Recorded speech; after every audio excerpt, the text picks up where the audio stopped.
அந்நிய நுகத்திலே அவ்விசுவாசியுடன் பிணைக்கப்படாதிருங்க. நீங்க கர்த்தரை நேசிக்கிற கர்த்தருக்குள்ள இருக்கிற பிள்ளைங்களா இருந்தா பொறுமையா இருங்க. God will give you the right life partner. Marriage, family is a reflection of the heavenly kingdom.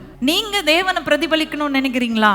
உலகத்துக்கு உங்க திருமணமும் தேவனை இந்த உலகத்திற்கு பிரதிபலிக்கிற ஒன்றாய் இருக்க வேண்டும். உலகம் பார்க்கும் பொழுது உங்க 2 பேருக்குள்ள இருக்கிற வெளிச்சம், தனியா எரியிற கேண்டில் ஃபூன் ஊதுனா என்ன ஆயிரும்? அணைஞ்சிரும். 2 கேண்டில் எரிஞ்சிட்டு இருக்குது, அதை 2ஐயும் சேர்த்தீங்கன்னா என்ன ஆகும்? நல்லா வேகமா எரியும். ஒரு கேண்டில் எரிஞ்சிட்டு இருக்குது, இன்னொரு கேண்டில் எரியல. எந்த லைட்ல சர்வைவ் பண்றீங்க?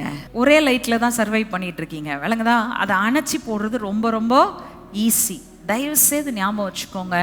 இன்னைக்கு கிறிஸ்தவ குடும்பங்கள் தாக்கப்படுவதற்கு காரணமே நம்ம அந்த தேவனுடைய கட்டளையின்படி நாம் நடக்காததுதான்.